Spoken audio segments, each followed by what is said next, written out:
قرب क़यामत की बड़ी निशानी पूरी, शाम से आग नमूदार, उलमा ने वार्निंग जारी कर दी। अस्सलाम वालेकुम दोस्तों, कुर्ब क़यामत में शाम से चलने वाली आग की पेशगोई पूरी होने के करीब पहुंच गई।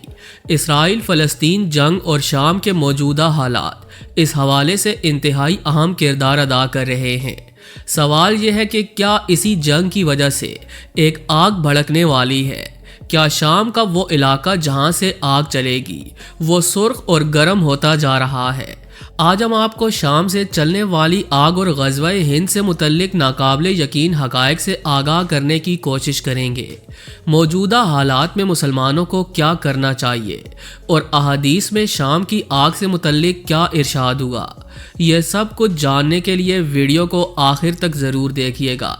और अगर आप चैनल पर नए हैं तो हमारे चैनल को सब्सक्राइब करते हुए बेल आइकन ज़रूर दबाएं ताकि हर नई आने वाली वीडियो आप तक सबसे पहले पहुंचती रहा करे। तो आइए चलकर मौजू का बाकायदा आगाज़ करते हैं। प्यारे दोस्तों, इस्लामी स्कॉलर्स और अहादीस पर अबूर रखने वाले अहले इल्म मौजूदा सूरत हाल को देखते हुए ये वार्निंग जारी कर रहे हैं कि वो वक्त करीब आ चुका है जब दुनिया एक खून रेज जंग में कूद पड़ेगी।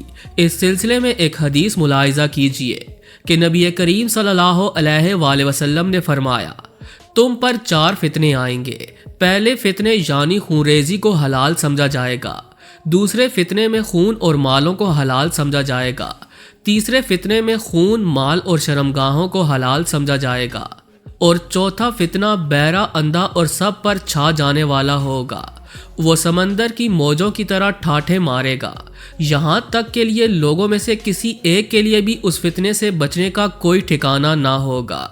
वो फितना दज्जाल का फितना होगा। अगर मौजूदा हालात को देखा जाए तो इसमें कोई शक नहीं कि ये दौर फितनों का दौर है। लोगों के माल और खून को हलाल समझा जाने लगा है, कत्लो गारत आम है, चोरियां और डकैतियां आम हो चुकी हैं, बेहयाई इतनी बढ़ चुकी है कि औरतें अपने जिस्मों को ढांपने की बजाय इनकी नुमाइश करते हुए फ़ख्र महसूस करती हैं। और बाकी है फितना दज्जाल जो शाम से निकलकर इराक को ढांप लेगा और जजीरा अरब को अपने पांव तले रौंद डालेगा।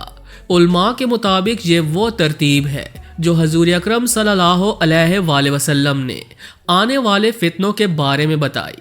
इस पुरफितन दौर के आखिर में एक बहुत बड़ी जंग होगी जिसमें हक की फतह और इस्लाम गालिब आ जाएगा, जिसे ग़ज़वा-ए हिंद कहा जाता है।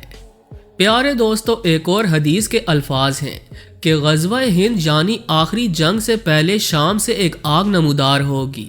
हालात के पेश नज़र बेशतर उलमा मुल्क शाम में जारी जंग और खूनरेजी को उस आग से तशबीह दे रहे हैं जिसका जिक्र अहादीस में आया।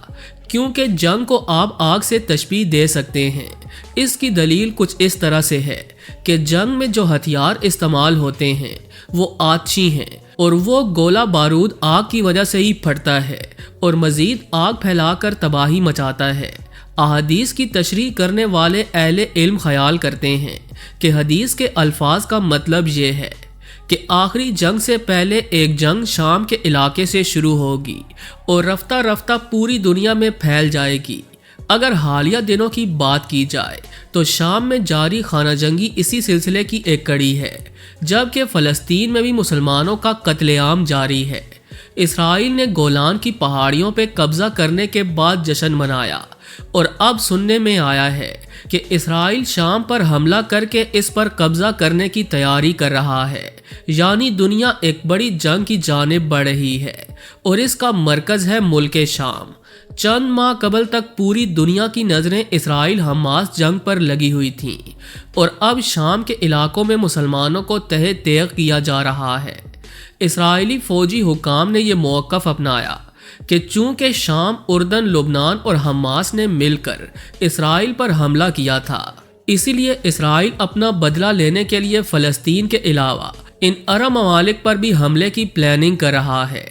अगर ऐसा हुआ तो शाम से शुरू होने वाली ये जंग पूरी दुनिया में फैलेगी और यूं हदीस की पेशगोई सच साबित हो जाएगी।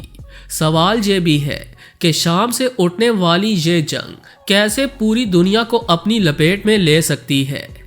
प्यारे दोस्तों, इसका जवाब यहूदी तारीख को पढ़ने के बाद बासानी समझा जा सकता है। تاریخ بتاتی ہے کہ حضرت ابراہیم علیہ السلام کی نسل سے 3 مذاہب نے جنم لیا: یہودیت، عیسائیت اور اسلام۔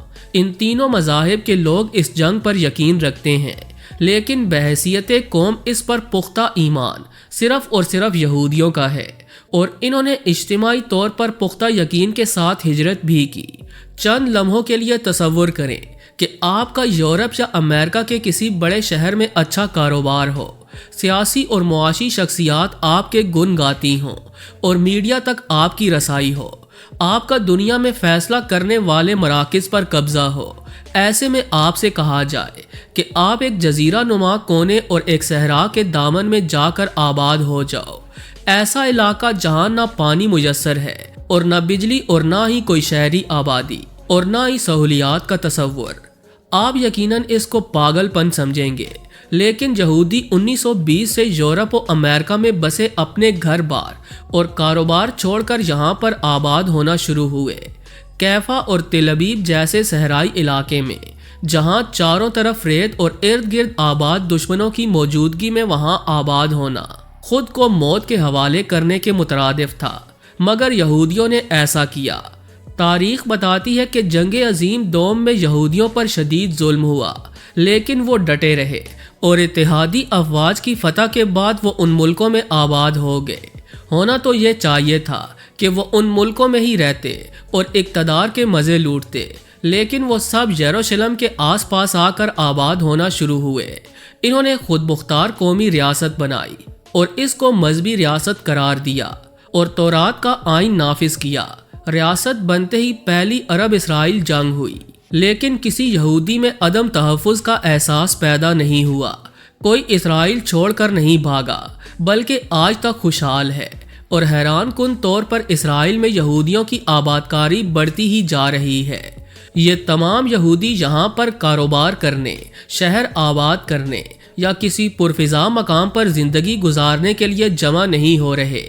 حقیقت یہ ہے کہ یہودی اسرائیل میں ایک بہت بڑی عالمگیر جنگ کے لیے جمع ہو رہے ہیں، جس کے بعد ان کو یقین ہے کہ ان کی ایک ایسی حکومت قائم ہوگی جو پوری دنیا پر حکمرانی کرے گی، اور جس کا ہیڈ کوارٹر یروشلم ہوگا، جہاں ان کا مسیحا آئے گا، یعنی ایک آنکھ والا دجال۔